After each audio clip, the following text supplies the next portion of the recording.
มาตรฐานเนี่ย183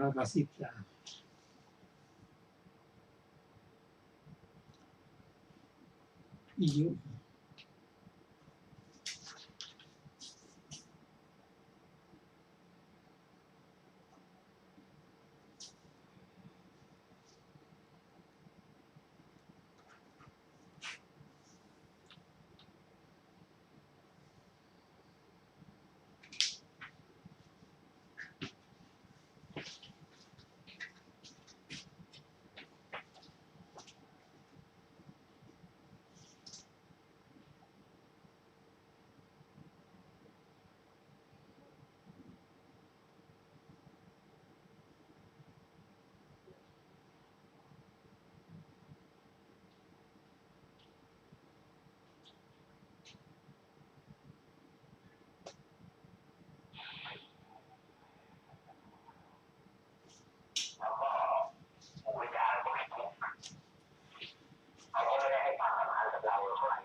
ข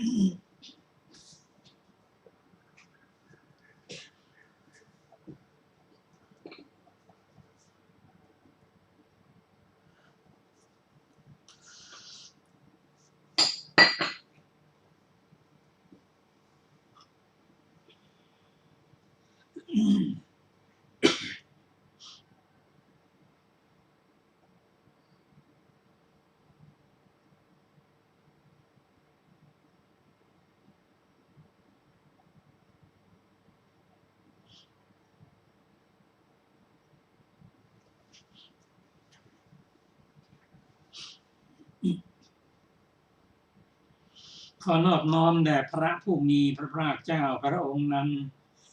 ซึ่งเป็นผู้ไกลจากกิเลสตรัสรู้ชอบได้โดยพระองค์เอง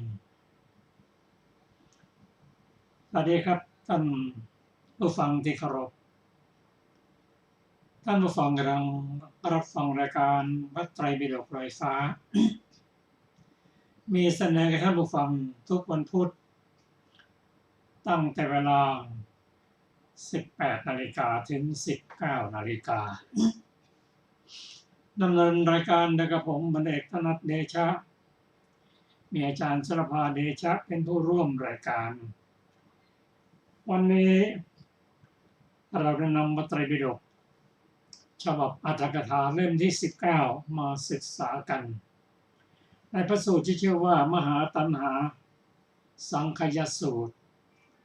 ซึ่งเราได้ศึกษาเมื่อคราวที่แล้วจบพระสูตรแต่ว่า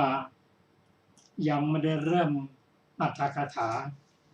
วันนี้จะมาเริ่มอรรถกถาของมหาตัณหาสังคยสูตร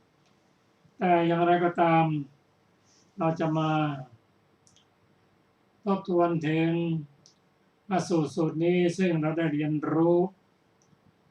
ว่ามหาตัณหาสังคยสูตรนั้นคนในสมัยพระองค์ภิกษุผู้มาบวชในพระธรรมวินัยของพระองค์มาจากพวกที่มีทิฏฐิความเห็นผิดถ้าไม่เป็นสุญญตทิฏฐิก็สัสตทิฏฐิก็เข้ามาบวชเพื่อจะเรียนรู้ว่าตรงกับพระศาสดาสอนไว้หรือเปล่าหมายถึงศาสดาของลัทธิอื่นภิกษุที่มาบวชนั้นเป็นผู้ที่มีทิฏฐิในด้านสัสตทิฏฐิเห็นว่าทุกสิ่งทุกอย่างคงอยู่ถาวรอยู่ชั่วนิรันดรแต่ความเห็นนี้ก็ได้มาจากการศึกษาปฏิบัติด้านสมถะแต่ไม่ได้เป็นวิปัสสนาโดยเฉพาะในสมัยที่พระพุทธเจ้ายังไม่ปรากฏยังไม่อุบัติขึ้นเมื่อมาบวชแล้วฟังธรรมจากพระพุทธเจ้าฟังแล้วเอามาบางส่วนที่ตรงกับลัทธิของตนเช่นโรงจัดเรื่องชาดกต่างๆเช่นโรงกล่าวว่าครั้งหนึ่งเราได้เป็นเวสสันดรครั้งหนึ่งเราเป็นมโหสถครั้งหนึ่งเราได้เป็นมหาชนกท่านคิดว่าการอุบัติขึ้นของพระโพธิสัตว์ชาตินั้นพอท่านสิ้นชีวิตไป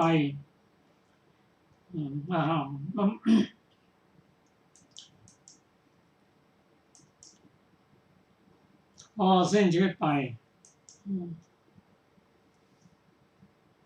รูปเวทนารูปเวทนาสัญญาสังขาร ก็ดับไปที่นั่นเป็นอย่างนี้แล้วก็คงเหลือแต่วิญญาณนั้นล่องลอยไปท่องเที่ยวไปเป็นนั่นเป็นนี่นี่เป็นข้อคิดซึ่งชาวพุทธเราถือว่าวิญญาณจะต้องอาศัยปัจจัยคือวัตถุในอารมณ์จึงจะเกิดวิญญาณได้ถ้าวิญญาณจะล่องลอยไปเฉยๆนั้นไม่มีอะไรนั้นชาวพุทธเราไม่ถือว่าไม่มีเหตุไม่มีผล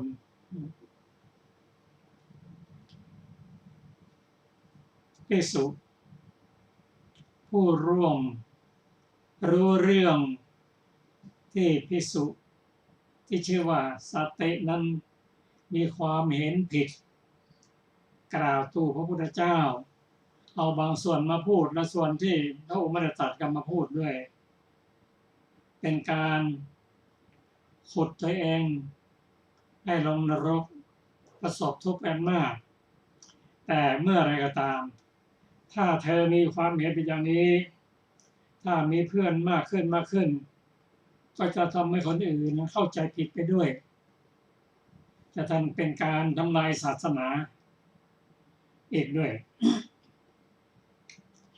ภิกษุนั้นเป็นกัลยาณมิตรก็ไปตักเตือนว่าสิ่งที่พูดนั้นไม่จริงนะพระพุทธองค์ไม่ได้ตรัสอย่างนั้นว่าวิญญาณเท่านั้นท่องเที่ยวไปเคลื่อนที่ไปโดยไม่มีสิ่งอื่นนั้นเป็นไปไม่ได้โดยเฉพาะในปัญจโวการภูมิหรือขันธ์ห้านั้นรูปกับนามต้องทำงานร่วมกันจะแยกออกจากกันไปไม่ได้ทำงานร่วมกันนั่นคือวิญญาณ6อันได้แก่จักขุวิญญาณโสตวิญญาณฆานวิญญาณชิวหาวิญญาณกายวิญญาณแม่มโนวิญญาณอาศัยปัจจัยเกิดขึ้นเช่นจักขุวิญญาณจะเกิดขึ้นได้ก็ต้องอาศัยประสาทตาดีมีรูปมีแสงสว่างและมีมนสิการโดยชัดเจนโสตก็เช่นเดียวกันต้องอาศัยประสาทหูดีต้องมีเสียงมีลมช่วยฆานะก็อาศัยกลิ่นและประสาทจมูกดีชิวหาก็อาศัยลิ้นและรสจึงจะเกิดชิวหาวิญญาณได้กายวิญญาณก็อาศัยกายประสาทะ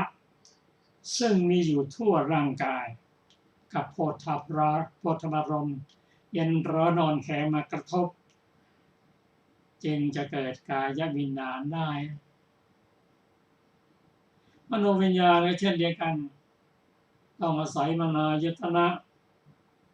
และธรรมารมณ์มโนวิญญาณนี่เกิดขึ้นได้วิญญาณเกิดที่ไหนก็เรียกนั่นเกิดที่ตาก็เรียกจักขุวิญญาณเกิดที่หัวโสตวิญญาณที่ฆานะเรียกฆานวิญญาณชิวหาก็เรียกชิวหาวิญญาณกายก็กายวิญญาณเกิดที่ไหนมโนวิญญาณเป็นต้น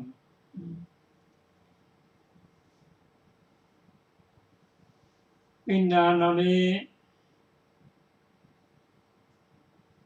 เกิดขึ้นได้นั้นก็แสดงว่าขันธ์ห้าเกิดขึ้นแล้วมีทั้งรูปทั้งนามเกิดขึ้นแล้วพอขันธ์ห้าเกิดขึ้นขันธ์ห้าเราต้องการอาหาร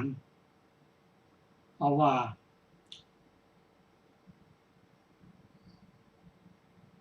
สัตว์ทั้งหลายต้องอยู่ได้ด้วยอาหารขันธ์ห้า ต้องการอาหารสี่จึงจะอยู่ได้กวลีกับอาหารนำโอชามาให้รูปตั้งอยู่ได้ด้วยอาหารถ้าไม่มีอาหารรูปก็ตั้งอยู่ไม่ได้นามอาหารมีผัสสะอาหารมโนสัญเจตอาหารและวิญญาณอาหารอัปสหาร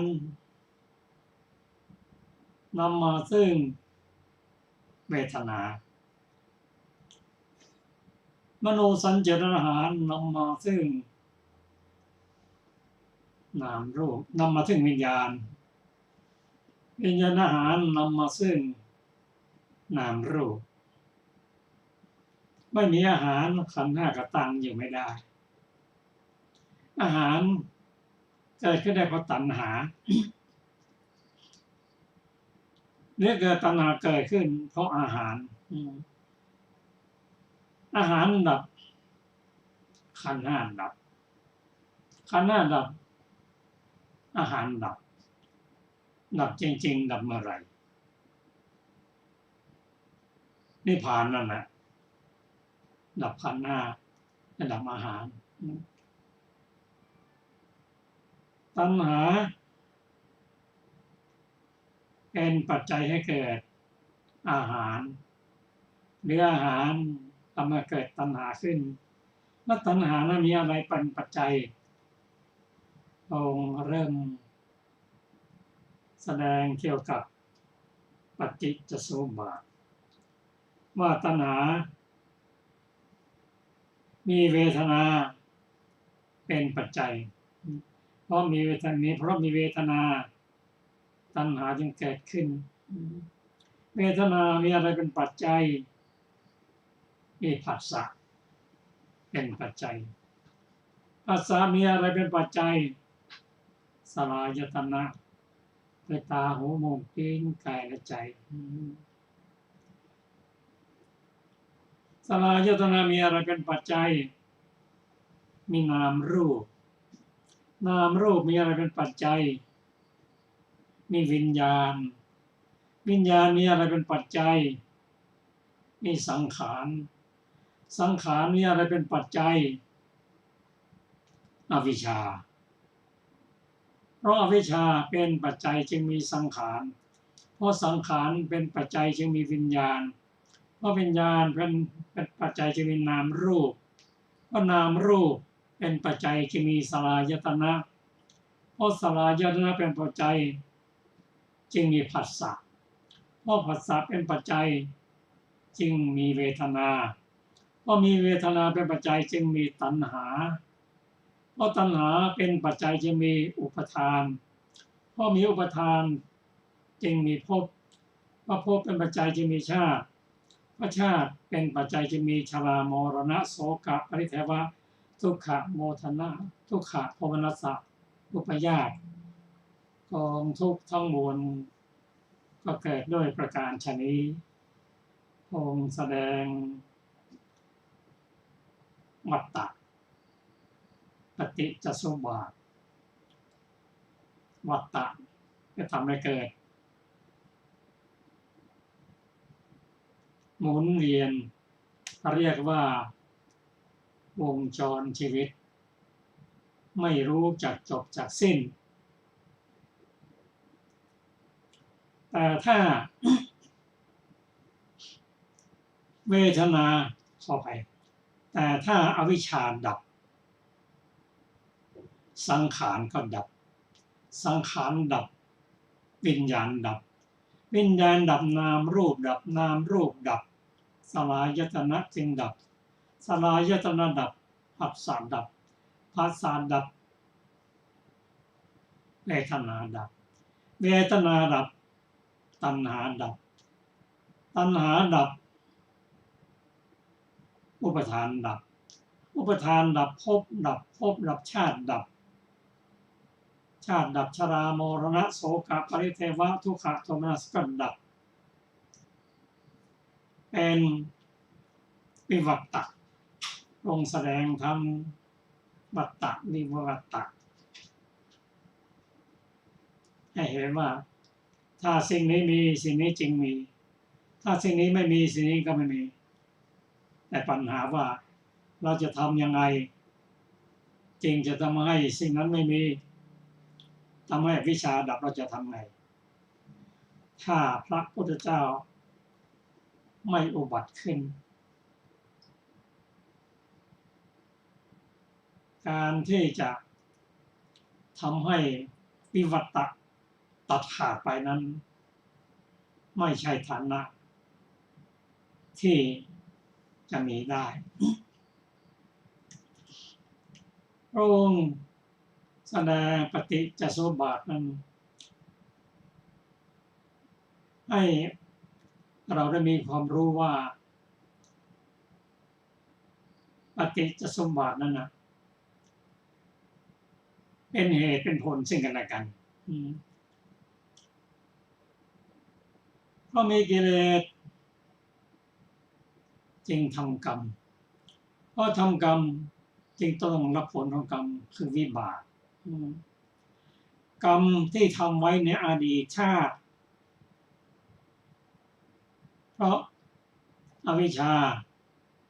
ตัณหาอุปาทานในชาติแล้วเราไม่ได้ตรัสรู้เราไม่รู้ก็สร้างกิเลสไว้ชาตินี้จึงมารับผลเรียกว่าอดีตเหตุคืออวิชชาตัณหาอุปาทานกรรมมาเป็นปัจจุบันผลปัจจุบันผลนั้นพระองค์แสดงให้เห็นทางในด้านของอภิธรรมและพระสูตร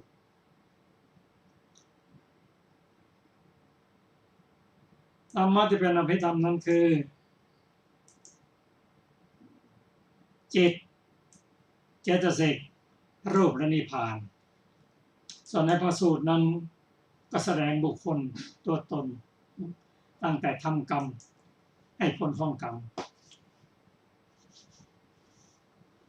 อดีตเหตุปัจจุบันผลจะสร้างเหตุขึ้นใหม่ก็เป็นปัจจุบันเหตุเพื่อที่จะรอรับอนาคตผลหมุนวนกันอยู่อย่างนี้ไม่รู้จักจบจักสิ้น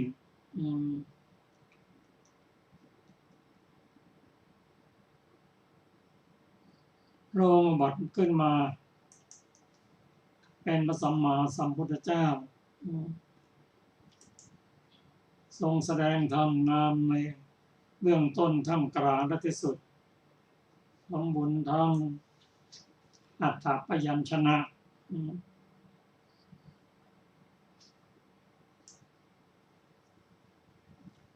พระองค์ทรงแสดงธรรมถึง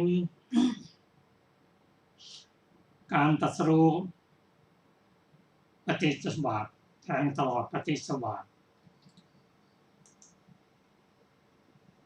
จนเหตุที่จะทำให้เกิดมานั้น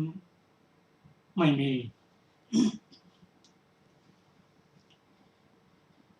นั่นคือพระองค์ประกอบด้วยวิชาคือการตรัสรู้เป็นพระอรหันตสัมมาสัมพุทธเจ้ามองเห็นการดับเหตุของทุกข์ทั้งมวลพระองค์มันประกอบด้วยวิชาเพราะปัญญาในมรรคจิตสี่ดับเสียซึ่งโลภะโทสะโมหะดับตัณหาเมื่ออวิชชานั้นดับไป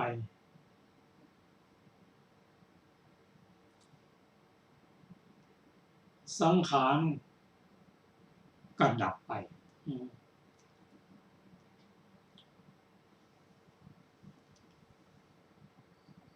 เพราะอวิชชาดับ สังขารดับคำว่าสังขารดับตัวนี้ก็คือการปรุงแต่งให้กลับมาเกิดอีกไม่มีแล้วถ้าพระองค์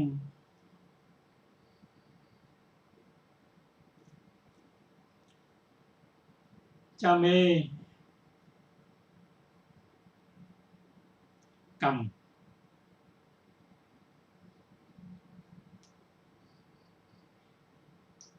หรือสังขารก็เป็นเพียงกิริยาไม่มีกิเลสไม่มีตัณหาคือไม่มีสุขไม่มีทุกข์เป็นกิริยาจิตที่ไม่มีโลภะโทสะโมหะอยู่เพื่ออันนี้หมายถึงอรหันตบุคคลที่ท่านตรัสรู้แล้วยังมีพระชนอยู่เนี่ยแล้วก็อยู่ได้อาศัยขันธ์ห้าแต่ไม่เป็นบุญไม่เป็นบาปแล้วการจะทำอะไรก็ไม่มีผลมาเกิดแล้วมนุษย์ทั่วไปถ้ามีปัจจัยคือการมีสังขารคือปรุงแต่งเป็นบุญก็ได้ปรุงแต่งเป็นบาปเป็นอเนนชาก็คืออารูปปรุงแต่งกายแต่งจิตแต่งวาจาให้เป็นบุญเป็นบาปได้หมดแต่การปรุงแต่งอย่างนี้ปรุงแต่งเพื่อวนอยู่ในโลกนี้นั่นเองไม่ออกไปนอกโลกหรอกเป็นโลกิยะตอนนั้นเองเมื่อวิชาเกิดขึ้นสังขารพูดง่ายๆอวิชชาดับสังขารก็ดับสังขารดับวิญญาณดับวิญญาณดับนามรูปดับนามรูปดับสลายตนะดับสลายตนะดับผัสสะดับผัสสะดับเวทนาดับเวทนาดับแล้วก็ตัณหาก็ดับหมดตัณหาไม่หมดแล้วเมื่อตัณหาดับอุปทานก็ดับการยึดมั่นที่มันไม่มีแล้วอุปทานดับภพดับชาติดับชรามรณะโศกะปริเทวะทุกขโทมนัสก็ดับ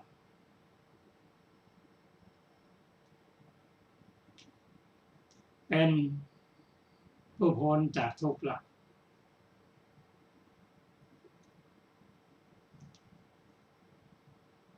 แต่ที่น่าสนใจก็คือการแสดงปฏิจจสมุปบาทในแนวทางของพระสูตรนั่นคือชาติก่อนบุคคลยังมีอวิชชาตัณหาอุปทานกรรมก็สร้างบุญสร้างบาปคละเคล้ากันไปซึ่งถูกบันทึกไว้ในโดยจิตเรียกว่าชำนาญจิตการกระทำกุศลและกุศลนั้นให้ผลสองทางหนึ่งนำไปแก่ในปสนธิการอีกทางหนึ่งนำไปให้ผลในทางตาหูจมูกลิ้นกายและใจตั้งแต่เกิดจนถึงตายบุคคลสร้างกรรมอย่างนั้นดีบ้างไม่ดีบ้างก็กรรมนั้นนำไปแก่นำมาเป็นปสนธิวิญญาณและจิตนำไปแก่เกิดดีหรือไม่ดีนั้นเลวหรือประณีตนั้นกล่าวว่าบุคคลมีกรรมเป็นของตนเป็นทายาทของกรรมมีกรรมเป็นกำเนิดมีกรรมเป็นเผ่าพันธุ์มีกรรมเป็นที่พึ่งอาศัยกรรมนั้นย่อมจำแนกบุคคลให้เลวหรือประณีต ตามกรรมของบุคคลนั้นๆ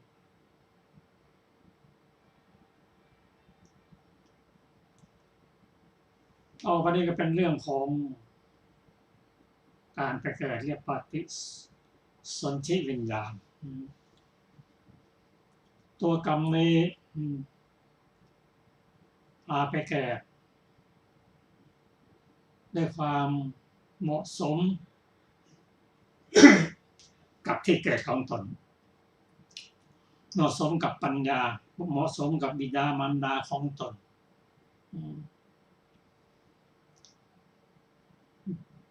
ใกล้เคียงกัน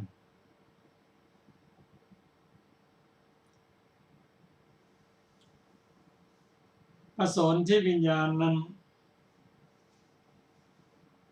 จะไปเกิดพร้อมต่อเมื่อมารดาบิดาตามความเหมาะสมของตนนั้นอยู่ร่วมกันมารดามีฤดูสัตว์นั้นก็พร้อมที่จะมาเกิดก็เกิดได้แต่เมื่อใดก็ตามมารดาบิดาไม่อยู่ร่วมกัน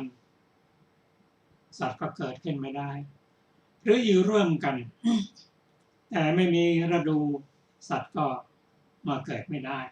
แต่พร้อมกันทั้ง3ประการคือบิดามารดาอยู่ร่วมกันหนึ่งมารดามีฤดูหนึ่งสัตว์พร้อมที่จะมาเกิดหนึ่ง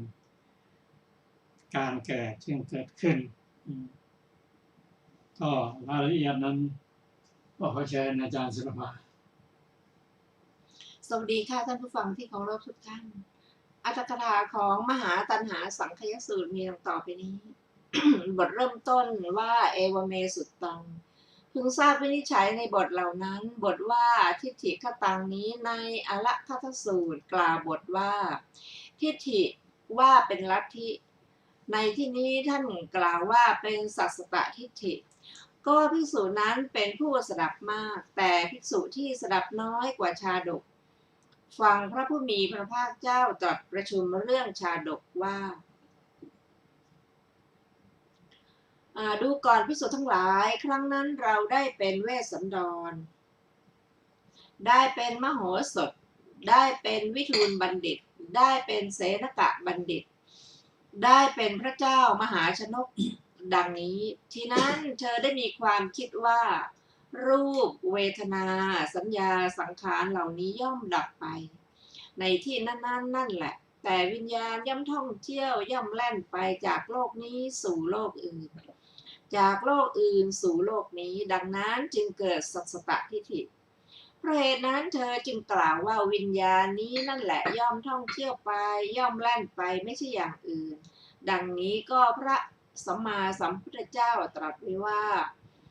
เมื่อปัจจัยมีอยู่ความเกิดขึ้นแห่งวิญญาณจึงมี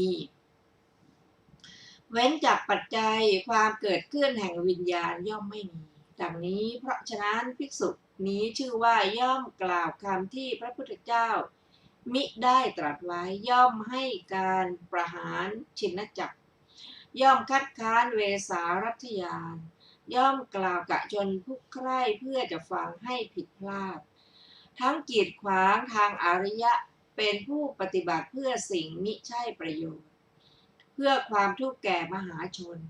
มหาโจรเมื่อเกิดในราชสมบัติของพระราชาย่อมเกิดขึ้นเพื่อสิ่งมิใช่ประโยชน์เพื่อความทุกข์แก่มหาชนชื่อฉันใดบัณฑิตพึงทราบว่าโจรในคำสั่งของพระชินเจ้าเกิดขึ้นแล้วเพื่อสิ่งมิใช่ประโยชน์เพื่อความทุกข์แก่มหาชนฉันนั้นบทว่าสัมภหุลาภิกขุได้แก่ภิกษุผู้บิณฑบาตเป็นวัดผู้มีปกติอยู่ในชนบทบทว่าเตนุปสังกมิกษุงแปลความว่าภิกษุเหล่านั้นคิดว่าภิกษุสาตินี้ได้พวกแล้วจะพึงยังพระศาสนาให้อันตรธานไปเธอยังไม่ได้พวกเพียงใด พวกเราจะปลดเปลื้องเธอจากความเห็นผิดเพียงนั้น ดังนี้จึงไม่ยืนไม่นั่งเข้าไปหาจากที่ตนฟังแล้วนั่นแหละ บทว่ายังกะตะมันตังสาติวิญญาณังความว่าพระผู้มีพระภาคเจ้าตรัสถามว่าดูก่อนสาติ เธอกล่าวหมายเอาวิญญาณใดวิญญาณนั้นเป็นไฉนข้อว่ายวายังพันเตวะโทเวชโยตัตระกัลยาณปาปกานังกัมมานังวิปากังปะปฏิสังเวเทติความว่าสาติภิกษุกราบทูลว่าข้าแต่พระองค์ผู้เจริญสภาวะใดย่อมพูดได้ย่อมเสวยอารมณ์ได้ก็ภาวะนั้นย่อมเสวยวิบากของกุศลกรรมและอกุศลกรรมในที่นั้นๆได้ข้าพระองค์กล่าวหมายถึงวิญญาณอันใดข้าพระองค์ข้าแต่พระองค์ผู้เจริญนี้เป็นวิญญาณนั้นดังนี้บทว่ากัสสะนุโคนามะความว่าก็ใคร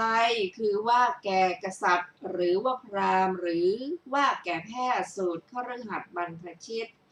เทวดาและมนุษย์ทั้งหลายคนใดคนหนึ่ง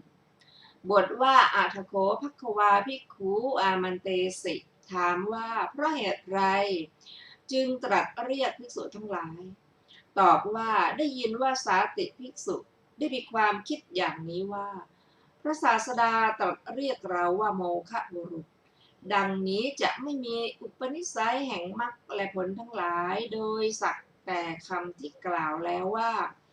โมฆะบุรุษนี้เท่านั้นก็หาไม่ได้เพราะว่าแม้พระอุปเสนเถระ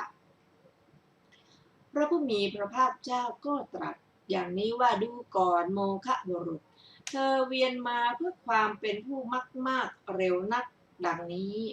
ภายหลังสืบต่ออยู่พยายามอยู่ก็ได้กระทำให้แจ้งซึ่งอภิญญาหก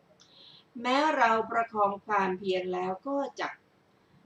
กระทำให้แจ้งซึ่งมรรคและผลทั้งหลายดังนี้ลำดับนั้นพระผู้มีพระภาคเจ้าเมื่อจะแสดงแก่เธอว่าสาติภิกษุ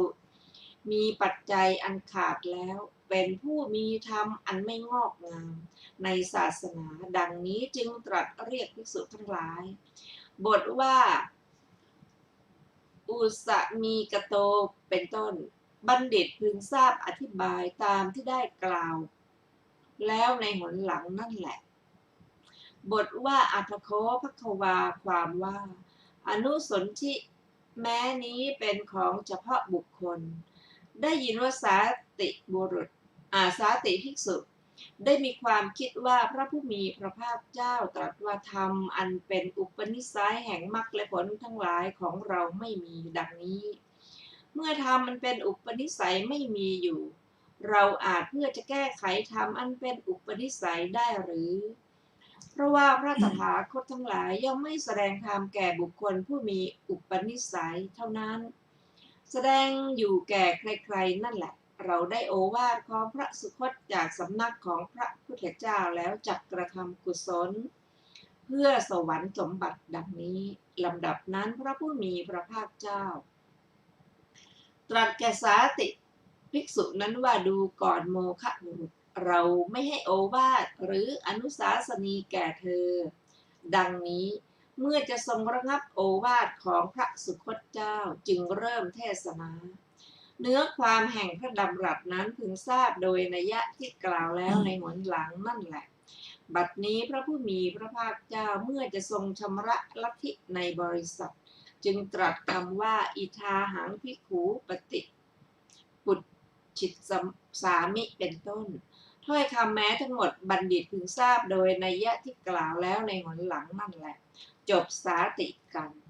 บัดนี้พระผู้มีพระภาคเจ้า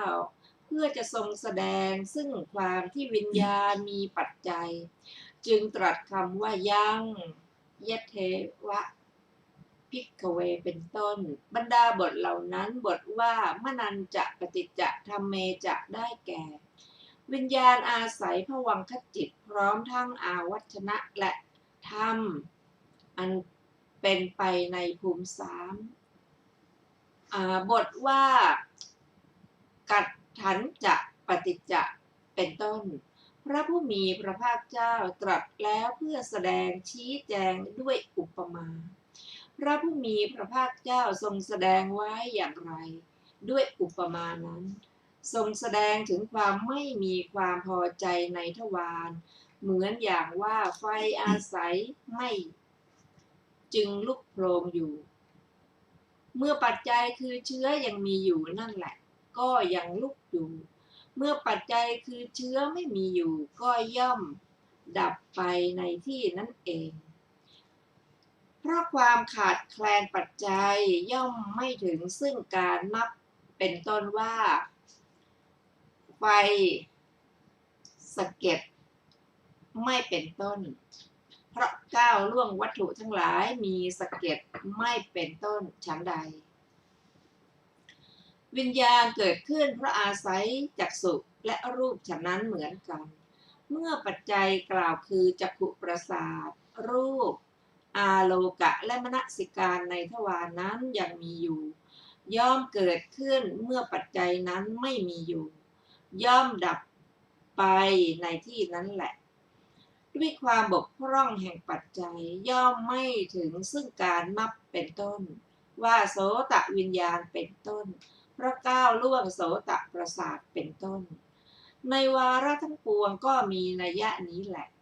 ด้วยเหตุนี้พระผู้มีพระภาคเจ้าจึงทรงติเตียนภิกษุสาติด้วยพระดำรัสว่าเราย่อมไม่กล่าวเหตุแม้สักว่าความพอใจในทวารในความเป็นไปแห่งวิญญาณก็สาติภิกษุโมฆะบุรุษนี้ย่อมกล่าวถึงความพอใจในภพดังนี้พระผู้มีพระภาคเจ้าครั้นทรงแสดงความที่วิญญาณมีปัจจัยแล้วบัดนี้เมื่อจะทรงแสดงถึงความที่ขันธ์แม้ทั้งห้ามีปัจจัยจึงตรัสคำว่าภูตะมิทังเป็นต้นบรรดาบทเหล่านั้นบทว่าภูตะมิทังนี้ได้แก่ขันธปัญจกะอันเกิดแล้วเป็นแล้วบังเกิดแล้วพระผู้มีพระภาคเจ้าตรัสไว้ว่าดูก่อนภิกษุทั้งหลายพวกเธอเห็นว่าขันธปัญจกะที่เกิดแล้วหรือบทว่าตถาหารสัมภวังความว่าก็ขันธปัญจกะนั้นเกิดขึ้นเพราะอาหารเกิดขึ้นเพราะปัจจัยพระผู้มีพระภาคเจ้าตรัสถามว่าพวกเธอเห็นปานนี้ว่าเมื่อปัจจัยมีอยู่ขันธปัญจกะย่อมเกิดขึ้นหรือดังนี้บทว่าตถาหารนิโรธาได้แก่เพราะความดับแห่งปัจจัยนั้นบทว่าภูตะมิทางโนสุได้แก่ขันธปัญจกะนี้เกิดขึ้นแล้วคือเป็นแล้วมีอยู่หรือหนอบทว่าตถาหารสัมภวังโนสุความว่าพระผู้มีพระภาคเจ้าตรัสถามว่าก็ขันธปัญจกะที่มีแล้วนี้เกิดขึ้นเพราะปัจจัยหรือไม่หนอบทว่าตถาหารนิโรธาได้แก่เพราะการดับแห่งปัจจัยนั้นบทว่านิโรธธรรมังโนสุความว่าพระผู้มีพระภาคเจ้าถามว่าขันธปัญจกะมีความดับไปเป็นธรรมดาหรือไม่หนอบทว่าสัมมัปปัญญายะปัจจโตความว่าเมื่อบุคคลเห็นอยู่โดยชอบด้วยวิปัสสนาปัญญาโดยลักษณะอันมีรสตามความเป็นจริงว่าขันธปัญจกะนี้เกิดแล้วเป็นแล้วบังเกิดแล้วดังนี้บทว่าปัญญายะสุทิฏฐังได้แก่เห็นแล้วโดยชอบด้วยวิปัสสนาปัญญาโดยนัยยะที่กล่าวแล้วนั่นแหละบุคคลเหล่าใดกำหนดคำถามนั้นด้วยอาการอย่างนี้พระผู้มีพระภาคเจ้าเมื่อทรงรับปฏิญญาของคนเหล่านั้นก็จักแสดงถึงความที่ขันธ์ห้ามีปัจจัยดังนี้บัดนี้พวกภิกษุมีความเป็นขันธ์ปัญจกะนั้นมีปัจจัยและมีนิโรธเป็นอย่างดีด้วยปัญญาใดพระผู้มีพระภาคเจ้า เมื่อจะตรัสถามถึงความที่ขันธปัญจกะนั้นไม่มีตัณหาในที่นั้นจึงตรัสคำว่าอิมังเจตุมเหเป็นต้นบรรดาบทเหล่านั้นบทว่าทิฏฐิได้แก่วิปัสสนาสัมมาทิฏฐิชื่อว่าบริสุทธิ์เพราะเห็นโดยสภาวะชื่อว่าผุดผ่องเพราะเห็นปัจจัยบทว่าอันลิเยถะได้แก่พึงติดด้วยตัณหาและทิฏฐิทั้งหลายอยู่บทว่าเกลาเยถะได้แก่พึงเพลิดเพลินอยู่ด้วยตัณหาและทิฏฐิบทว่าทินายาถะได้แก่ถึงความอยากได้เหมือนผู้ปรารถนาทรัพย์บทว่ามะมาเยถะได้แก่พึงยังเหตุสักว่าตัณหาและทิฏฐิให้เกิดขึ้นบทว่านิทธรัตนัฏฐายโนคะหะนัฏฐายะความว่าพระผู้มีพระภาคเจ้าตรัสว่าธรรมใดเปรียบด้วยทุ่นคือแพชนิดหนึ่งที่เราแสดงแล้วเพื่อประโยชน์ในอันสลัดออกจากโอคะสีพวกเธอพึงรู้ธรรมนั้นมิใช่เพื่อประโยชน์ในอันถือเอาด้วยสามารถแห่งความใคร่บ้างหรือหนอดังนี้บัณฑิตพึงทราบธรรมฝ่ายขาวโดยตรงกันข้ามบัดนี้พระผู้มีพระภาคเจ้าเมื่อจะทรงแสดงปัจจัยแห่งขันธ์เหล่านั้นจึงตรัสคำว่าจัตตาโรเมภิกขเวอาหาราเป็นต้นคำนั้นมีอรรถะตามที่กล่าวไว้แล้วนั่นแหละมีอธิบายว่าเหมือนอย่างว่าทำอย่างหนึ่งที่พระผู้มีพระภาคเจ้าตรัสไว้ว่าเธอย่อมรู้ธรรมนี้คือว่าบุคคลเมื่อรู้ด้วยสามารถแห่งประเพณีเป็นมาอย่างนี้ว่าเราย่อมไม่รู้มารดาของบุคคลนี้อย่างเดียวย่อมรู้แม้ซึ่งมารดาของมารดาดังนี้ชื่อว่าย่อมรู้อย่างดีฉันใดพระผู้มีพระภาคเจ้าก็ฉะนั้นเหมือนกันย่อมทรงทราบชัดแต่เพียงขันธ์อย่างเดียวเท่านั้นก็หาไม่ทรงทราบความสืบต่อเนื่องกันมาแห่งธรรมที่เป็นปัจจัยทั้งปวงอย่างนี้ว่าย่อมทรงทราบชัดแม้ปัจจัยแห่งขันธ์ทั้งหลายย่อมทรงทราบแม้ปัจจัยแห่งปัจจัยทั้งหลายเหล่านั้นพระผู้มีพระภาคเจ้าเมื่อทรงแสดงกำลังของพระพุทธเจ้าเพื่อทรงแสดงความสืบเนื่องต่อกันมาแห่งปัจจัยในบัดนี้จึงตรัสคำว่าอิเมจะภิกขเวจัตตาโรอาหาราเป็นต้นแม้คำนั้นก็มีอรรถะเหมือนที่กล่าวแล้วกถาว่าด้วยปฏิจจสมุปบาทในพระบาลีนี้ว่าก่อนภิกษุทั้งหลายสังขารทั้งหลายมีเพราะอวิชชาเป็นปัจจัยและข้อความอื่นๆด้วยประการชนิดแลความเกิดขึ้นแห่งกองทุกข์ทั้งสิ้นนั้นย่อมมีได้อย่างนี้ดังนี้พึงให้พิสดารก็กถานั้นและกล่าวพิสดารไว้แล้วในวิสุทธิมรรคบทว่า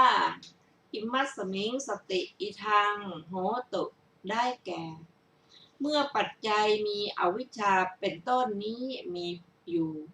ผลมีสังขารเป็นต้นก็มีบทว่าอิมัสสุปปาทาอิทังอุปัชชติได้แก่เพราะปัจจัยมีอวิชชาเป็นต้นนี้เกิดขึ้นผลมีสังขารเป็นต้นนี้ก็เกิดขึ้นด้วยเหตุนั้นแหละพระผู้มีพระภาคเจ้าจึงตรัสว่าเพราะอวิชชาเป็นปัจจัยสังขารทั้งหลายจึงมีและข้อความอื่นๆความเกิดขึ้นแห่งกองทุกข์ทั้งมวลนี้ย่อมมีได้อย่างนี้แลพระผู้มีพระภาคเจ้าครั้นทรงแสดงวัตตะอย่างนี้แล้วบัดนี้เมื่อจะทรงแสดงถึงวิวัตตะจึงตรัสคำว่าอวิชชายะตเววะอเสสะวิราคะนิโรธาเป็นต้นบรรดาบทเหล่านั้นบทว่าอวิชชายะตเววะคืออวิชชานั่นแหละบทว่าอเส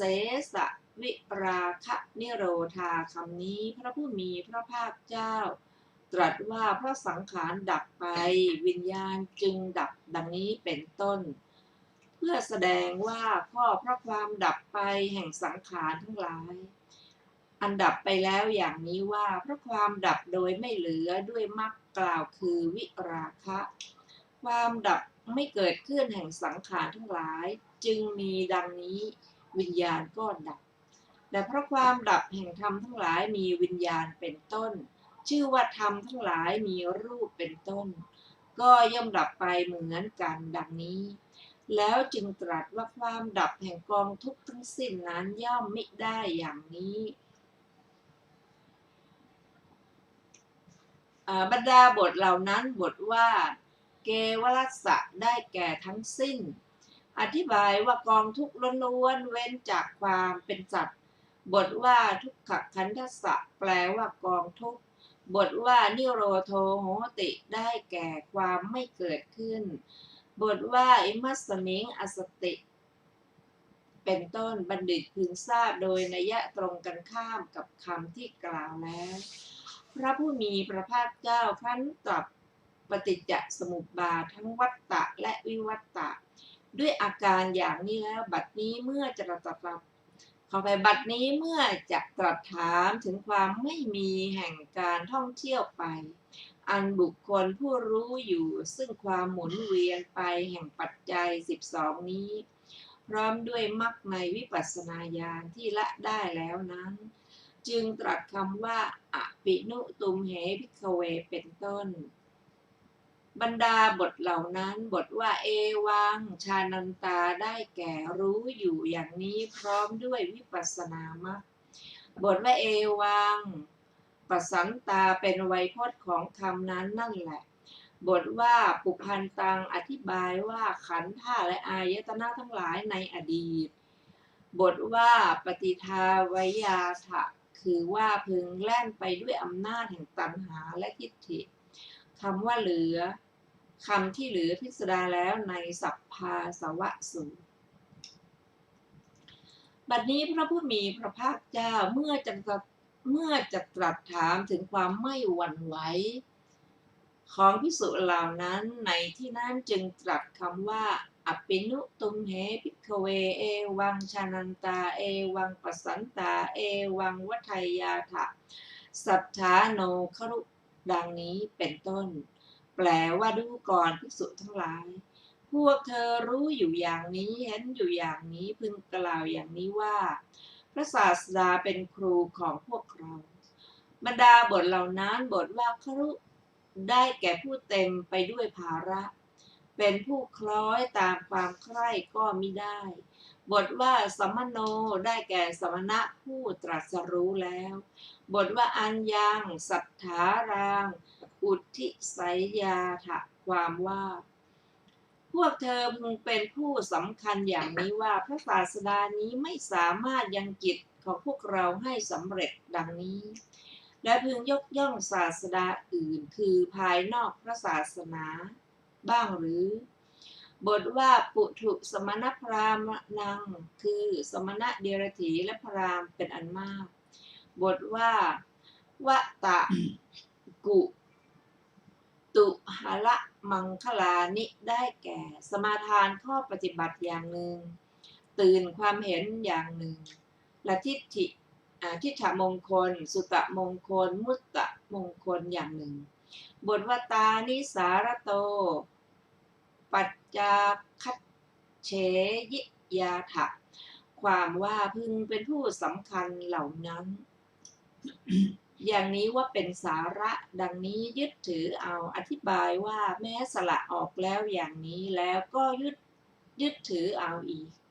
บทว่าสัมมังยาตังได้แก่รู้ได้เองด้วยญาณบทว่าสามังทิฏฐังได้แก่เห็นได้เองด้วยปัญญาจักษุบทว่าสามังวิธิตังได้แก่กระทำให้แจ้งคือทำให้ปรากฏได้เองบทว่าอุปนีตาโคเมสุเมความว่าดูก่อนภิกษุทั้งหลายพวกเธออันเรานำเข้าไปสู่นิพพานโดยธรรมมีสภาวะที่ตน พึงเห็นเองเป็นต้นนี้อธิบายว่าอันเราให้ถึงแล้ว เนื้อความแห่งธรรมทั้งหลายมีสันทิฏฐิโกเป็นต้นพิจารณาแล้วในวิสุทธิมรรคบทว่าอิทะเมตังปฏิจจวุตตังความว่าคำนี้อย่างนี้เรากล่าวแล้วเพราะอาศัยความที่พวกเธอรู้เองเป็นต้น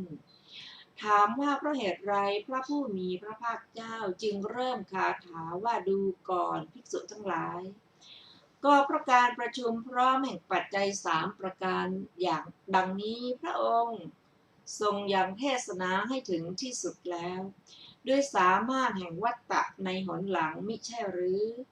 ตอบว่าใช้ให้ถึงที่สุดแล้วแต่ว่าอนุสนที่นี้เป็นของเฉพาะบุคคลจริงอยู่โลกสันนิวาตบาทนี้หลงไหลแล้วในปฏิสนธิเพราะฉะนั้นพระผู้มีพระภาคเจ้าจึงเริ่มเทศนานี้ว่าเราจักกำจัดฐานอันเป็นที่ตั้งแห่งความหลงไหลของโลกสันนิวาตนั้นทำให้ปรากฏอีกอย่างหนึ่งอวิชชามีวัตตะเป็นมูลความบังเกิดขึ้นแห่งพุทธะมีวิวัตตะเป็นมูลเพราะเหตุนั้นพระผู้มีพระภาคเจ้าแม้ทรงแสดงอวิชชาเป็นอันมีวัตตะเป็นมูลและพุทธุปบาทอันมีวิวัตตะเป็นมูลแล้วทรงดำริว่าเราจักยังเทศนาให้ถึงที่สุดอีกครั้งเดียวด้วยสามารถแห่งวัตตะและวิวัตตะดังนี้จึงเริ่มเทศนานี้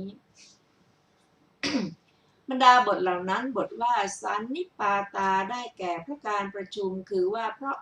ประมวลมาบทว่าคัพพัสสะได้แก่สัตว์ผู้เกิดขึ้นในครรภ์บทว่าอวัคกันติโหติได้แก่ความเกิดย่อมมีจริงอยู่ในที่บางแห่งท้องเข้าไปจริงอยู่ในที่บางแห่งท้องแห่งมารดาท่านเรียกว่าคันเหมือนอย่างที่กล่าวไว้ว่า ซึ่งแปลว่าสัตว์อยู่ในท้องแม่ตลอดราตรีหนึ่งกรเขาลุกขึ้นแล้วก็นอนเขาไปไม่กลับในที่บางแห่งท่านเรียกสัตว์ผู้เกิดในครรภ์ว่าคันเหมือนอย่างที่กล่าวไว้ว่ายถาโขปนานันทะอิทธิโยอัญญานวะวาทัสสะวามาเสขพังกุจจินาปริหริตวาวิชายันติแปลว่าดูก่อนอานนท์หญิงอื่นๆย่อมรักษาทารกผู้เกิดในครรภ์ด้วยท้อง9 เดือนหรือว่า10 เดือนแล้วจึงคลอดในที่นี้ท่านประสงค์เอาสัตว์คำที่พระผู้มีพระภาคเจ้าตรัสว่าคัพพัสสะอวัคกันติโหติดังนี้หมายถึงสัตว์นั้นบทว่าอีทะได้แก่ในสัตว์โลกนี้บทว่ามาตาจะอุตุนีโหตินี้ตรัสหมายเอาเวลานีระดูได้ยินว่าทารกย่อมเกิดแก่มาตุคามในโอกาสใดในโอกาสนั้นเม็ดโลหิตใหญ่ตั้งอยู่แล้วแตกไหลไปเป็นวัตถุบริสุทธิ์เมื่อวัตถุบริสุทธิ์มารดาบิดาอยู่ร่วมกันครั้งเดียวมีเขต7 วันทีเดียวในสมัยนั้นทารกย่อมเกิดขึ้นได้แม้ด้วยการลูบคลำอวัยวะมีการจับมือจับมวยผมเป็นต้นบทว่าคันทโพได้แก่สัตว์ผู้เข้าถึงในที่นั้นบทว่าปัจจุปัตถิโตโหตินี้มีอธิบายว่าชื่อว่าสัตว์ผู้จ้องดูการอยู่ร่วมมารดาและบิดาซึ่งยืนอยู่ในที่ใกล้ย่อมไม่มีแต่ว่าสัตว์หนึ่งผู้อันกรรมทรัพย์ส่งไปแล้วซึ่งจะเกิดขึ้นในโอกาสนั้นมีอยู่ดังนี้บทว่าสังสะเยนะความว่าด้วยการสงสัยในชีวิตอย่างใหญ่อย่างนี้ว่าเราหรือว่าบุตรของเราจะปราศจากโรคไหมหนอดังนี้ท่านผู้ฟังที่เคารพวันนี้รายการพระไตรปิฎกลอยฟ้าก็ได้หมดเวลาลงแล้วขอบพระคุณทุกท่านที่ได้ร่วมศึกษาด้วยกันเราจะพบกันใหม่ในวันพุธหน้าเวลาเดียวกันนี้ขอมีความสุขสวัสดีเจริญในธรรมยิ่งๆวันนี้สวัสดีค่ะแบบนี้ครับ